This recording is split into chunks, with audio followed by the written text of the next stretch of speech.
Welcome to Stand Up. We're going to talk about what we did, what we're going to do, and what's blocking us, and then water cooler talk. Fede. All right. On my side, I continue with the sign in with Slack thing. For now, we autocomplete the Slack team ID on the organization form, but we are going to completely remove it. So you will need to find it or put it yourself. So yeah, a lot less of friction there. Mhm. And yeah, I'm going to continue to improve that flow, allowing spaces on the organization name. And yeah, the API key is going to be optional now. And yeah, a lot of things. All right, great. That's the metric there.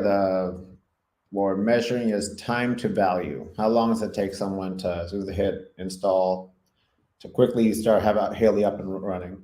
I did reach out to OpenAI. I got our thing, our rate limit increased, so they were pretty quick on that. Um, Although I remember doing it for our account before, so I don't know why they had to redo it. Looks like they dropped us in it. I don't Yeah. know. Let's see your other stuff. I had some other stuff that I knocked out of the to do list. But yesterday was my birthday, so I just kind of took the day off. Summer solstice, practiced some basketball, made 100 3-pointers, focusing on the breath, trying to trying to let my body do its work. Um, and then got a massage and this place they like freaking wrecked me. Like I asked for Oh like the yeah. toughest, and then this dude went to town on me, and I'm like, it's better to go in there and go light and then tell them to go harder as opposed to going hard and then being a little bitch and be like, can Yeah. you Not faster that on hard. me? It really hurts. You're hurting me. So, so I just like laid there for an hour, and the best part of the massage was when it ended because then I was no longer tortured. Although I feel a little good now from less sore. I was doing like shoulder workout, and then like I tweaked Oh, my neck area, and that's better. All right. So today my goal is to finish up the book, learn a little more Photoshop with the generative AI. As I was giving you a demo of it earlier, it can do some wacky stuff, right? yeah. Um, so if I can master that, then I can be our Photoshop expert, and I can always modify stuff.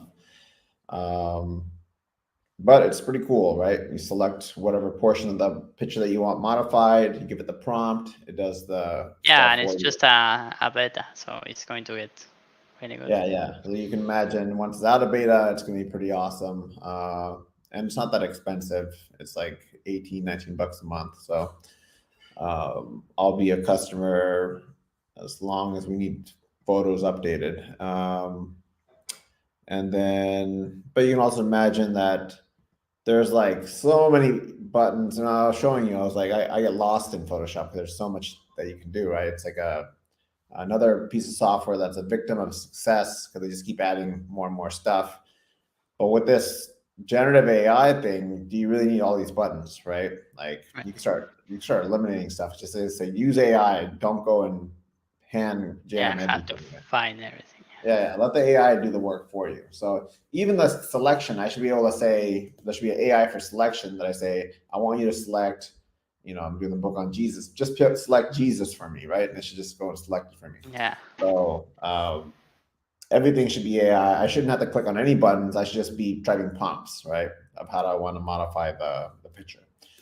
So if but I doubt what will happen is they will keep doing what they're doing. They're not going to get rid of any of these buttons. And then some other company is going to be like, hey, we can do that where it's just AI from the start. And then I will jump ship from Photoshop to whatever other tool that can do that much more easier. Um, so now there's probably a bunch of, entrepreneurs out there that saw what Photoshop is doing and they could probably just create something that competes with them and get rid of all the fluff. Yeah. Okay, and let's see here. So, all right, let's see some videos that I teed up for today. We'll start with the fun one. Let me see if I can find it.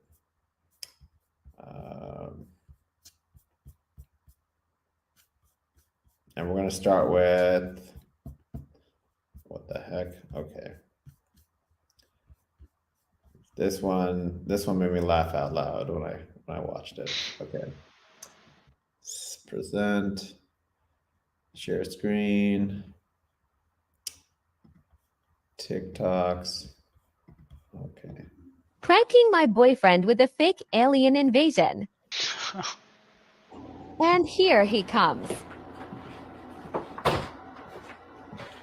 Just waiting for him to press play. He's so confused.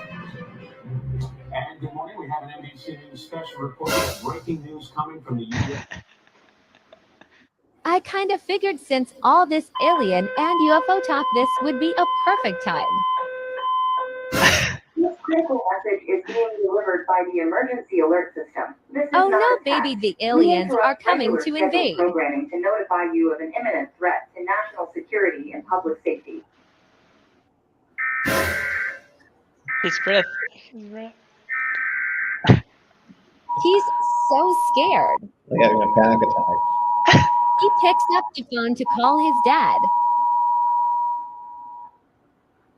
The U.S. government has issued a national emergency for the continental United States, effective until 11:59 p.m. The following message is transmitted at the request of the U.S. Department of Homeland Security. There have been multiple sightings of more than a dozen unidentified objects of unknown motive and origin. Listen to what his dad says. Dad, are you watching the news? Around the world. These unidentified Dad, put the news on. are around 1,400 feet long. Dad, Stone-like material. there's unidentified fucking objects flying around. Dad, there's fucking aliens and fucking UFOs and shit. It's on the fucking news. Put the news on, Dad. The United States No, I'm not fucking. Here we go. That's on the fucking.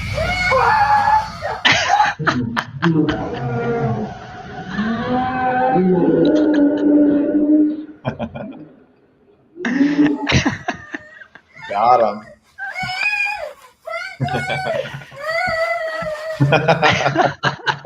Got him. Got him good. So that one I thought That was really good. I pretty need good that prank. suit. All right, here's one. Dr. Gary Noland. One of the things that you talk about quite a bit is that everybody is under nutrified. Can you talk about that a little bit? And how do we know how bad off we are? Well, we're in the middle of a giant health epidemic here in the United States, and to a lesser extent in the world. I mean, just look around. Everybody's sick. Mm-hmm. I mean, spend an afternoon at Home Depot or Walmart. It's like the walking wounded, right? Yeah. I mean, the average American currently, this is June 2011, is on 11 prescription medicines. 11 prescription medicines. This is not because we have a bad gene. This is not because we've been cursed by God. It's because we are all unwittingly eating food that's hurting us because we've had no prudent, good, science-based, clinically verified counsel about what's good food and what's bad food. And most importantly, everybody in the United States is under-nutrified, and here's why. My colleague, Dr. Wallach, from 70 to 82, was in charge of $25 million of federally funded research. His research unequivocally proved, this is not arguable, this is an academic fact, that the human body has 91 essential nutrients. There are 91 essential nutrients that must be imported into the body every day. 91. 60 of the 91 are minerals, things like calcium and phosphorus and silica, right? The problem with minerals is they're only found in one place. They're in the soil, or sometimes they're in the water, but if they're in the water, they're there because they've washed into the water from the soil. The problem is there's no place in the United States, because of agricultural farming and also just because of Mother Nature's geology, that all 60 minerals exist. So this row of the cornfield, there might be 12 minerals. The next row, there might be 17. The next row, there might be 25. Corn only needs 6 to grow. Human body needs 60, 6, 0. So if this is how much nutrition the human body needs to be healthy every day, this is how much that's in our food. And then the stress of life whittles away at our reserves and something breaks. And then we go to a medical doctor who gives us a prescription drug to manage the symptom. We go from bad to worse. We're going to hell in a handbasket here because we've let MDs drive the bus of medicine for the last 100 years, and that's a problem. One of the things that you talk about quite a bit is that. So, yeah. Yeah, it's We're more not- of what we've been talking about. Not enough nutrition. So one thing that Ralph does recommend that has a lot of nutrients in it is sea moss, which has minerals and all the nutrition that you need. So let me see if I can get a link to it that is recommended. I can put it in the comments here. Yeah, the weird thing is that doctors, at least here, they don't prescribe you like a blood test to see which nutritions are you lacking. So yeah, they should try to cover the symptoms. That's where the money is. It's covering Yeah. up the symptoms. I just want a chip on my hand or somewhere that tracks my nutrition level every hour. If you could That's do the future I want. if you could do blood work, right? So every so often you take a little bit of blood, you look at the blood, you see what's in there to see like do the cells look healthy, and then you can actually like track over time. It's like, but- well, people with diabetes have those things that track, like, I don't know what they track, glucose or I don't know, something, and they track it every hour, and so something like that, but for everything. That'd be awesome. Yeah, that'd be like a blood health that you can just check daily, because people do it now, right? If they're checking their diabetes, they're getting their blood stuff, taken Right. every day. So there was like, you ever heard of, what was the name of that company? Thornos? Essentially, Yeah, it was a, I she watched tried- the TV show. What was the name of the show? It was The Dropout. She was trying to be like Steve Yeah. Jobs for blood work, Dropout. right? Yeah, she Down claimed the that cone, it was like just one spill of blood, and you can test everything. But Things she like this. she Yeah. defrauded all the investors and Yeah. like I guess customers, everything, doing bullshit demos. It's a really good TV show. Yeah.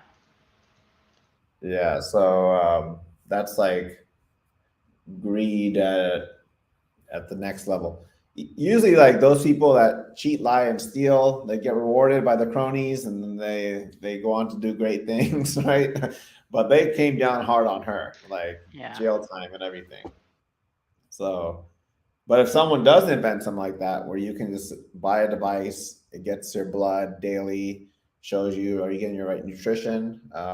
As Dr. Nolan pointed out, that there's, even if you're eating certain food, let's say I'm getting like corn or blueberries or blackberries, like you said, each row might have different nutrition, right? Right. So like they're picking all the berries in the one row, it's got certain nutrition. So you gotta like buy 10 packets and then eat from each packet to get all the nutrients, right? So that's why I recommend like the sea moss, something I'm gonna try out also, which has been Ralph's suggestion.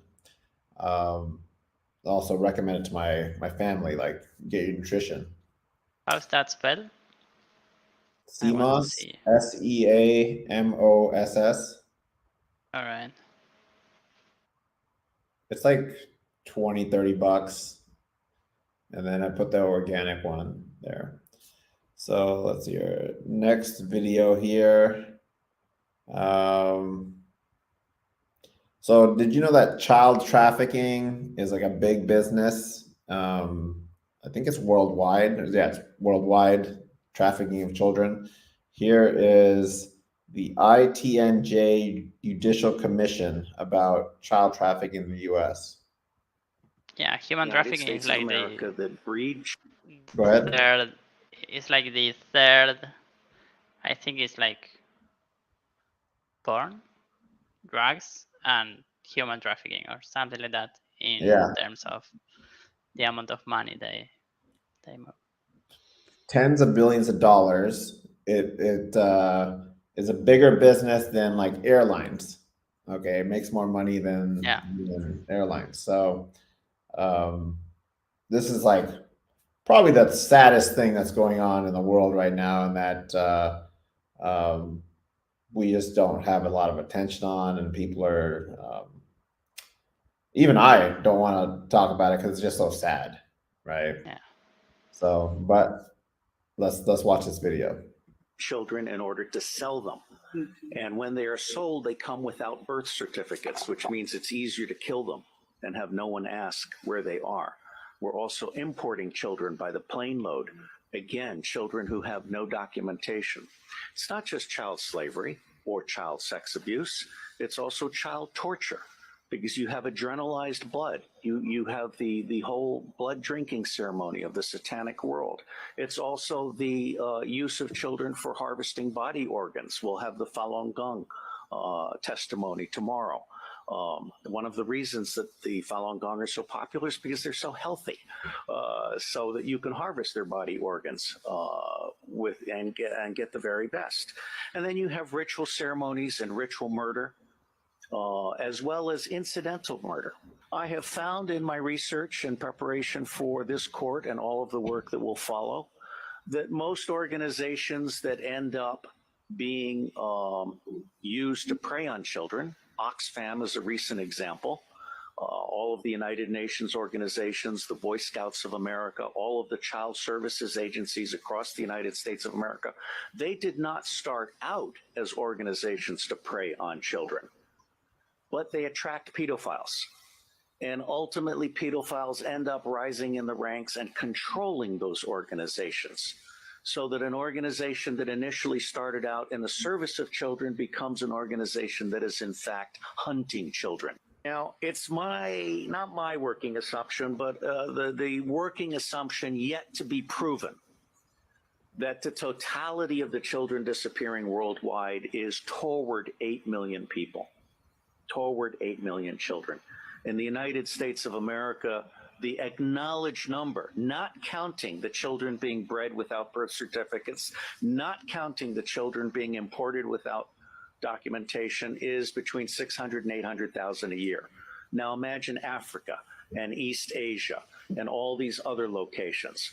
I personally believe that the number we want to try to document is rising well beyond the official figures, and we have yet to learn what the actual number is. Okay. The other working assumption is, how long do these children survive within this system? What I am hearing from the witnesses that I've talked to is 2 years. It may be longer. It may be 4 years. It may be 6 years. But by and large, these children are so abused. I mean, we're talking rapes by the hour and so forth, that they reach their expiration date within 2 years. And then they're murdered with impunity, or they're ritually murdered if that's what they've been bred for. So I think we need to document this. No one else has done this before in a systematic manner. This commission is rendering a signal service by seeking to do an overall view in the public interest. I believe that once the public realizes that the government is not protecting their children at a scale of vulnerability that we can articulate, then everything else about the government is called into question. All right? So for me, this is a truly righteous endeavor. And I will end by saying that as much good as it might do to get the British angry, for me, the center of gravity for change is the American public. Because if you can get the American public angry, we will stop supporting dictators overseas. We will close all of our military bases overseas. I am on record as a former CIA operations officer saying that our 1,000 bases overseas are not there for national defense. They're there to serve as lily pads for the smuggling of guns, gold, cash, drugs, and small children. So let me say I am proud to be in your company, and I believe that no matter what we do or do not do, it is going to make a difference. God. So that's, like I said, super sad, right? That we allow this sort of thing to happen. We're so focused on just nonsense in the news day in, day out, you know, aliens, Yeah. right? Now we let this, like, one of the worst things you can even imagine, right? Like, you live a day in the life of one of these kids that lasts 2 years, right? Like, they live in hell, they're being tortured, right? And Yeah. sex abuse being used for all sorts of crazy stuff. And we're having Ralph, how's it going? Hey, good. So did you ever get a chance to watch that video that I sent you about the ITNJ Judicial Commission that was reporting on the fact that there's like 800,000 so kids in the United States yearly they go missing and they're being used for demonic purposes? Dude, no, that's wow. No, I didn't watch it yet, but I could imagine. I could only imagine. Yeah, it's like the worst crime in the world that's going on right now, but does the media cover it? No. Like, Dude, it's just brushed under the rug. yes, it sounds like man, I it's funny because when you come across adults, friends and everything that talk about what they went through as kids, it's the same thing as these demonic practices that you're mentioning. So it's so crazy, and it makes me feel like is our society designed that way these days, you know? Mm-hmm. Well, what he points out is that these, child protective services were created to help children, but then they attracted pedophiles who then rose in the ranks, and so it's being controlled by evil people, right? And they're using it to funnel children around and for sick purposes. So there are, a bunch of people that are fighting this, and they're finding, underground tunnels and crazy stuff. But that doesn't get any coverage by the media. If you got this on the CNN, MSNBC, those sorts, the public would be outraged, right? And then we would say, why are we focusing on these petty crimes over here? We should be focusing on saving kids. Yeah, because those kids grow up. Yeah. So in the video, they talk about the kids' shelf life when they get brought into this evil system is like 2 years, and they're just getting used and abused and then murdered. Oh my God. Yeah. So super sad. But before we started this stand-up and water-cooler talk, we started with aliens. So we started the Murat flight, and then we went down to the depths of evil. We are like Disney. Like, yes. One laugh for every tear. Yeah. Oh man, yeah. So this guy is running for president. Robert Fitzgerald Kennedy Jr. Have a lot of other issues, and my central issue is how do you rebuild the middle class, and how do we get out of these forever wars? How do you get out of the Ukraine war? It's really hard listening to this guy because his voice is so raspy. I wish he ran for president before he lost his voice. Sorry, I just wanted to chime in on that. The Ukraine war is easy to get out of. I mean, the Russians have been wanting to settle that war from the beginning. Really? Yeah. I mean, the Minsk Accords was a settlement. And that was, that we basically, encouraged Zelensky. Zelensky ran in 2019. Here's a guy who's a comedian and and an actor. which I'm not saying in a disparaging way, but he's You probably should. My wife is those things too. Yeah. So, but so why, how did he win with 70% of the vote? He won because he ran on a peace platform, promising to sign the Minsk Accords, which was an agreement that Russia, France, and Germany had all agreed to, which would have left Donbass as part of Ukraine as an autonomous region, so they can now enjoy their own language, the ethnic Russians, and they protect themselves from attack by the central government, which was U.S. Installed central government, and that NATO would stay out of the Ukraine, and that's what the Russians wanted. A pledge that NATO will never go in, which we should have made for them. We have no business putting NATO in the Ukraine. We promised we'd never do that. We committed to it. And we've repeatedly violated those promises. And there's people in the White House who want this war. They've said it repeatedly. Even President Biden has said the purpose of the war is to depose Vladimir Putin. And what, install a puppet government? Well, that's the thing. Is what, that's what the same people who got rid of Saddam Hussein, it cost us $8 trillion. And Iraq is now worse off than we found it. We killed more Iraqis than Saddam Hussein. We forced Iraq into this bondage to Iran, where they're now a proxy state of Iran. We've reduced that nation into this incoherent mess that is just a battle between Shia and Sunni despots. We created ISIS. We then had to do the Syrian war, the Yemen war, the Afghan, Pakistan. We drove 2 million refugees into Europe and destabilized every democracy in Europe for the next 2 generations and created Brexit. That's what we got for that $8 trillion that, and the ravaged middle class in our country. The same people who we thought, the neocons who ran that operation, lied to us about weapons of mass destruction, tricked us into that war, and who we thought were now out of government forever, pariahs, in disgrace. They're now all back in the Biden administration with a new project. And, Lloyd Austin, who's Biden's defense secretary, said the purpose of the war for us is to exhaust Russia and degrade its capacity to fight any place in the world. Well, that's not good for the Ukraine, because the way we're exhausting Russia is by butchering 350,000 Ukrainian kids. I mean, we have turned that nation into an abattoir of death for the flower of Ukrainian youth. In a geopolitical, and I'm not excusing Putin. Putin is a thug, a monster, a gangster who illegally invaded and didn't need to. But we need to take responsibility for the provocations which we have, which these neocons have been provoking for over a decade. And by the way, the reason we're in that war is because Americans are good people.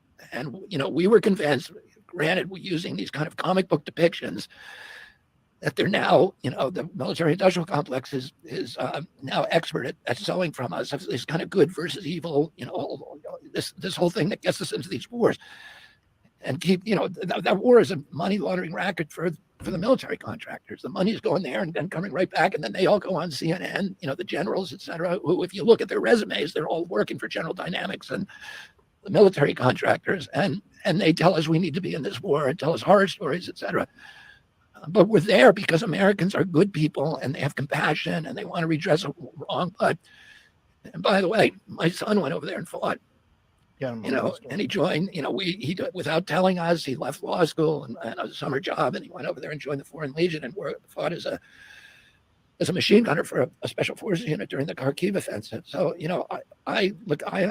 the Ukrainian people, the valor of those people, and the anguish that they're suffering is beyond any description. But we need to look at our role in it, and we need to look for roads to peace, and not try and try to end the killing. There's 30 to 80,000 Russians kids who have died there too, and we shouldn't be exulting over that. We should be trying to find a settlement. The U.S. should be the grown-up in the room that's saying, how do we stop the bloodshed? That's what we should be doing over there, and not to achieve these. And I'll just say one other thing, Joe. That war's cost us $113 billion. That's the commitment so far. CDC's entire budget is $12 billion a year. FDA or EPA's entire budget is about $12 billion. We have 57% of our people in this country cannot put their hands on $1,000 if they need to, if there's an emergency. 25% of Americans are hungry now. So this proxy war in the Ukraine, trying to suck the Russian military dry. And it's backed by the American people, right? Because what you see is the media companies, they manufacture consent. They go and blast everybody and say we have to help the Ukrainians, so on and so forth, until you get a large backing, and then the U.S. government, Congress and senators, all of them are just dumping money. And as RFK Jr. says, 113 billion so far, right? And that's just a start. We're going to keep just dumping money into it. And the money is free. We print it like it's going out of style, right? So your thoughts? Man, I feel like if we're draining Russia during this proxy war, it's to prevent something else from happening. It's to like take their power away, probably planning something else. I'm sure there are headlines circling around where basically Russia is a part of basically the other side, the enemy, where the new currency, well, the American dollar is basically being devalued. I think they're trying to take away Russia's power so they cannot spearhead the plan to become a bigger powerhouse. That's just kind of like my opinion. Well, I think this is a step towards depopulating, like the elites, they want to depopulate the planet, right? We're at 8 billion. So what better way than to slowly ramp up into World War III? So would Russia be against that, or you think it's a plan? Everybody's just, the globalists are, they're unionized, they're together, right? And so I think the individual countries look like they're against each other, but in actuality, they're just like, hey, you want to go to war? Yeah, let's go to. It's like if you ever been to like a hockey game, they'll talk to each other a little bit and be like, hey, you want to fight? Yeah, let's fight. Okay, and they throw their gloves off and they fight. But it's like manufactured. Yeah. So even this upcoming like World War III is going to be manufactured, where the globalists, they're all going to be hanging out, eating popcorn together, watching the war, right? It's like back in the days, the kings would come together and they'd watch their armies battle and they'd be like, oh, mine won, yay. But then the actual people that were running it didn't matter to them. It was just like, oh, I sent a bunch of people that were following me to go and die. But if you look at like Revelations and the Bible, it talks about an army of, I think it was like 200 million or 300 million, like going to war. So if that is true prophecy, like this is just ramping up to that, where these folks are going to get sent in blind to go fight a war. And at this point, we have the technology where you don't have to send boots on the ground, right? Right.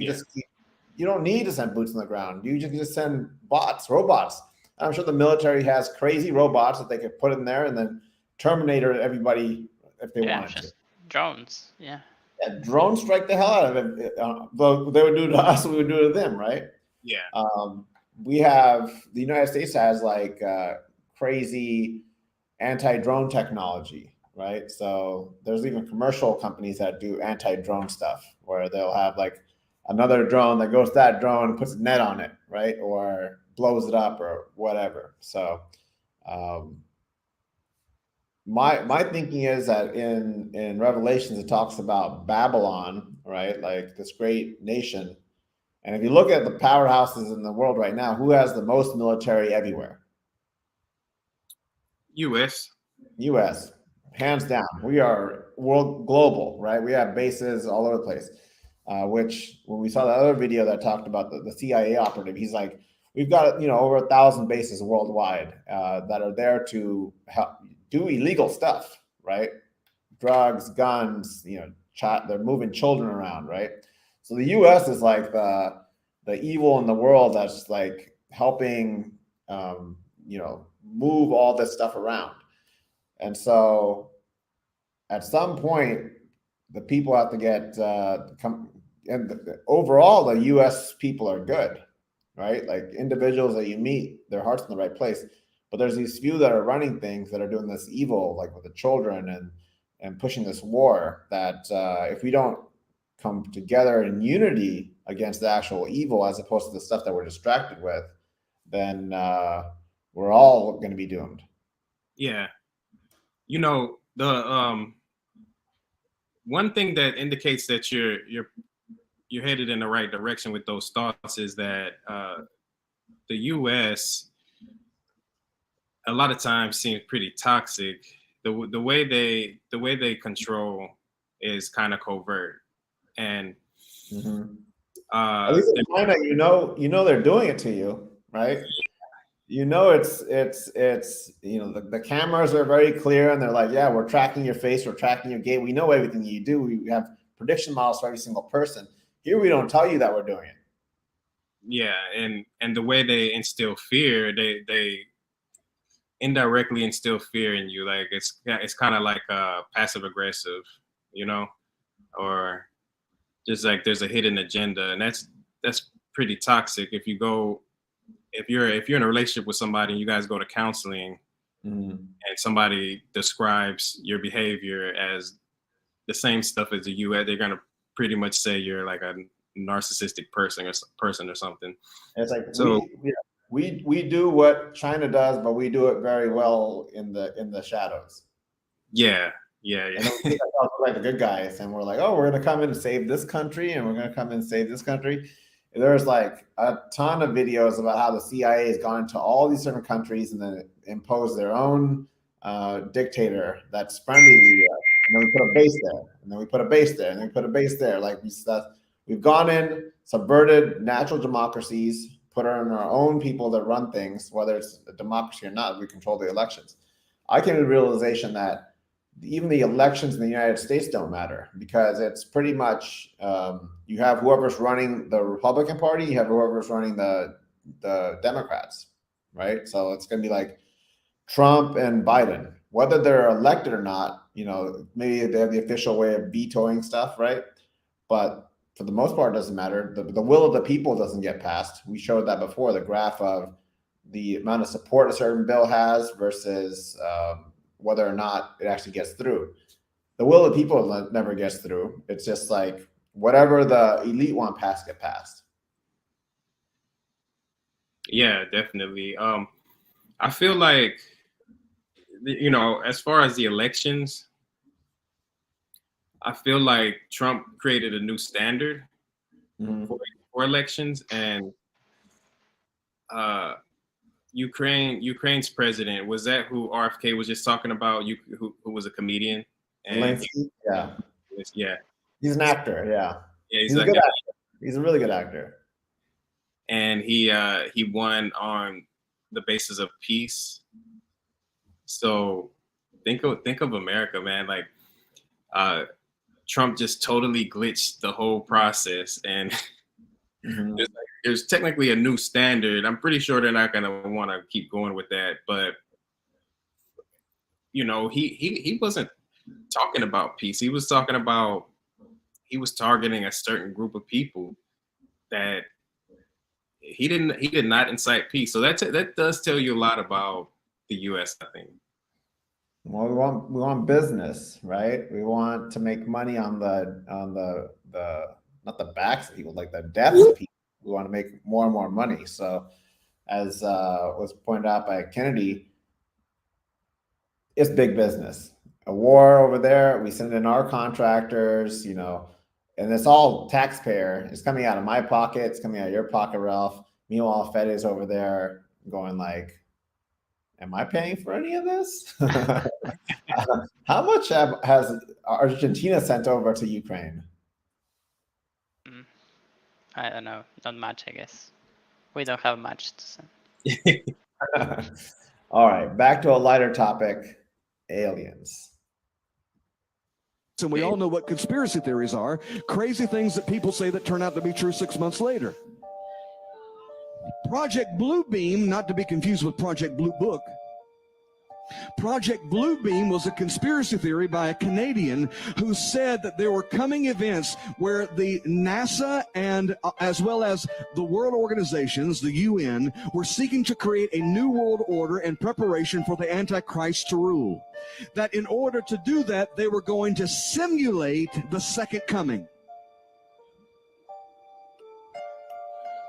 And he said the way that they're going to simulate the second coming is that they are going to create, this is just a crazy conspiracy theory that was made, that they would create fabricated natural disasters that would unearth, or wars, that would unearth evidence that the Bible isn't exactly right, that we have gotten it wrong all these years, and what it actually means is this. And that then they would use technology in space and all kinds of stuff to project something similar so that people would see Muhammad and Jesus and Buddha all coming together in one, and that we're supposed to come together under one world rule, one world religion, and one world order. And everybody thought the man is insane until the Canadian government went to his home, arrested him, took his children away from him. Just for proclaiming this theory, they took his children away from him. They arrested him. They couldn't keep him in jail because he hadn't broken any laws. They put him back out on the street, and 24 hours later, he has a heart attack. Making everyone say who thought he was insane, wait a second. Will the powers that be seek to leverage what we are seeing for their own power? That needs to be the primary concern as we walk through this. That needs to be what we're concerned about, because they have discovered that if they can create an emergency and then provide the cure, and they can receive the trillions upon trillions of dollars in order to line their own pockets and coffers. So the real concern doesn't need to be aliens, it needs to be Washington. But more on that later. So I don't think it's going to be, if this happens, it's not going to be NASA. It's going to be a private, like, defense company that's going to be doing like the Project Bluebeam, such as the fact that we have all those satellites worldwide by Starlink, Elon Musk, right? He has satellites surrounding all of the Earth. So we mentioned it before. Aliens, they're not bad guys, right? They're advanced. They are higher in thinking, higher in terms of technology, all sorts of stuff. If they wanted to attack us and take us out, they could have done it a long time ago. So, as was mentioned, there's like fabrications of these wars, Ukraine, and then other things are happening now. There's a military base that the Chinese government is going to set up in Cuba. That's a more recent thing. And the Chinese government said, we're putting this base in Cuba to spy on the American people. So they're kind of like, it's like the chess pieces on the board are getting moved around, but it's like it's the same team on both sides. They're like playing with each other to set it up and then have at it. 200 million, 300 million people going to war, killing each other on left and right. Unnecessary, as we talked about. We have the technology to do this without boots on the ground. So, thoughts on that video? I think, man, it makes a lot of sense. It definitely makes a lot of sense. It's just, so did he mention that the idea is to make it seem like the Bible isn't right? Mm-hmm. All right. So one thing that I noticed is, well, really, I'm gonna jump to something. So the aliens in Vegas. Aliens. Do you think that was staged, or you think it was hologram? Stage. Well, yeah, hologram coming.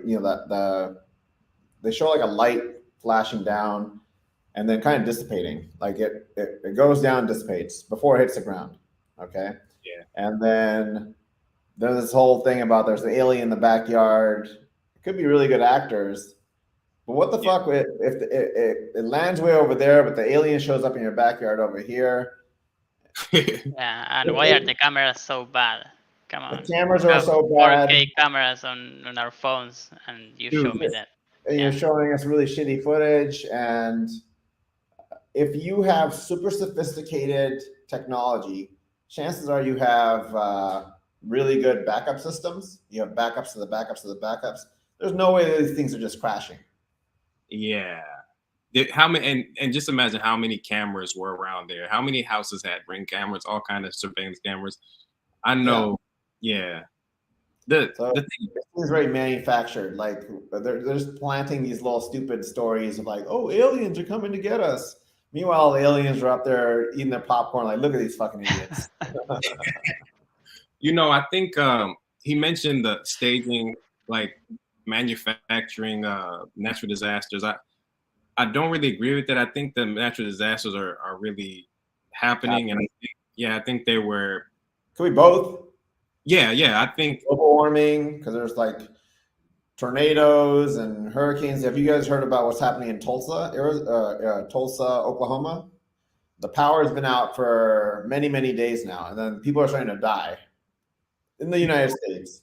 Power outage, people are running out of fuel, and now people are dying. You know, I think that's where the one of the last sightings was. That's weird. Let me see. I'm gonna double check that because I just saw it the other day. Yeah, I can show, here's a video on. Hello, I'm tired. It's been a long, almost 6 days now. It's a long shift, to say the least. Just got off a call and I'm gonna try to get some sleep. But what a lot of people don't know is Tulsa, Oklahoma has been without power for about 4 days now. There was a storm that came through. I was actually in Oklahoma City when the storm came through. And the lights in the sky actually were turning pink and green. It was a very strange storm. And then Tulsa went powerless for now about 4 days. They say they're running out of gas. They're running out of all kinds of things. And people have already died from being without power. All day today was extremely hot and humid. This humidity like I've never felt in Oklahoma. Even tonight, it's just so humid out. We're definitely hearing about the submarine, but we're not hearing about all the people around the nation that are without power right now. And they're not getting help. So a lot of discussion about the submarine. You guys been hearing about these billionaires going in the submarine. Now they're dead. I think they ran out of oxygen today, or they're about to run out of oxygen. Looking at the Titanic. But yeah, everybody's focusing that. They don't care about the children that are being, becoming sex slaves and abused and murdered. They're not worried about the people in Tulsa that are dying from not having power and having horrible weather over there that's demolishing them right now. They're just focusing. The media always focuses on distractions. Yeah. And all it takes is to switch up and add ions, to just manipulate the ions in the sky to have stuff like that happen. And I mean, they've been doing it since World War I think, just to make rain on troops. But and yeah, man, and they're using it. Even if the natural disasters are totally natural, they're definitely using that, to like create this chaos. The issue is more chaos that happens, wouldn't they be fulfilling a prophecy? Yeah. So this is all. I guess the people that are like the enthusiasts for revelations are like, yeah, it's happening. People are dying. This is great. If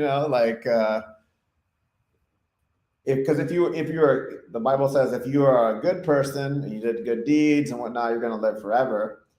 But if you are one of these like child molesters or pedophiles or the people that are intentionally doing the misdirection, like if you're doing evil for evil's sake, like you're gonna be punished for a long time. So in the long run, I would say the good guys win. Even though the good guys, the good guys have been writing history so far to make them look good. At the end of the day, the truth's gonna come out. That the United States is actually one of the most evil countries on the planet. And I'm pro-US. I was born brainwashed to love America as it is. And I love individual Americans. When you start looking at the whole and like the corruption that's all over the place, like what can you do? And it's crazy because if they would want to prevent the second coming, they wouldn't do things that initiate it, you know. But it's like they're doing it, and they don't believe in the Bible. They think the Bible's complete nonsense, right? And they're like, we're going to use this to our advantage because we'll be able to manipulate the people. Because they believe in the second coming, they believe in Revelation stuff. So we're going to use it, but it's not going to be exactly how it is, right? So the people are probably these 10,000 elite that are probably all atheists and don't believe in any kind of biblical prophecy. They just want to use it to their advantage. Yeah. Let's take control of it, you know, and then they have control over it. Control the narrative, which is what they were really good at. Yeah. So, but you can't talk about this stuff with anyone on the street. They'll just think you're crazy. If you like tell them about, oh yeah, there's this huge sex trafficking for children, you know, in America alone, 800,000, worldwide 8 million. They're like, no, you're crazy. That's not happening. Dude. And then you're like, aliens. And then like, dude, you're really crazy. Aliens. It's so much mystery in the world. All right. Any other stuff? Let me see real quick. I can bring up the top news articles. I wonder if they, let's see here. Emerging markets to account for 50% of global economic output by 2050. Like that's so far out. Things are going to be so different. I don't know how you can start predicting that sort of thing. Global supply chains restructuring due to geopolitical tensions and pandemic lessons. So I'm guessing Ukrainian war, COVID. There's a bunch of videos that are coming out about like the side effects of the vaccine and that sort of thing. I'm lucky. I took it 4 times. No side effects that I can know. And let's see here. Anything else? China condemns U.S. president's remarks on Chinese leader and economic after diplomatic talks. So always some tension between the countries. And like I said, it's all like theater, right? All these countries, it's all, the people who are actually running the stuff are all in cahoots, right? They know what they're doing. Yeah, and I'm sure the battles feel real to them as well. Just like professional athletes, they're out there or whatever. But I see what you're saying, and if you really look into it, you'll see the ties, and because it reflects in other things. It reflects in other things. Go look at we brought it up before. Who owns your favorite brands? It's like one guy, and they're competing against each other, and it's one corporation that owns all those brands. There's this what is this dinging, nonstop dinging? Sorry. There's thanks, sir. Connected to my MacBook. I'm trying to. There's I forget the guy's channel, but he goes into the grocery supermarket, takes the picture of the grocery like shelves, and then he goes and says, "All right, who owns these things?" And then he colors it, and it's really like each aisle is owned by like 3 companies, right? And they're like fake competing with each other, right? So. And then he'll point out the few things that are owned by independent, like family-owned companies, and like, okay, they might actually care about you, but these big corporations here, they don't give a shit about you. So you'd be surprised to see how little real competition there is in the supermarket. It's just like, and those 3-4 big players, they're all in cahoots with each other. They're setting prices. They're all best friends. They play golf together, right? All right. I have to go to the bathroom. I drank a lot of coffee. Okay, let's wrap. I'm keep working on the book. There should be plenty of stuff in this 1 hour or so, Ralph, if you want to chop it up. Have at it. Cool. And don't forget to subscribe and like and all that fun stuff. Follow the journey, dudes. Later, dudes.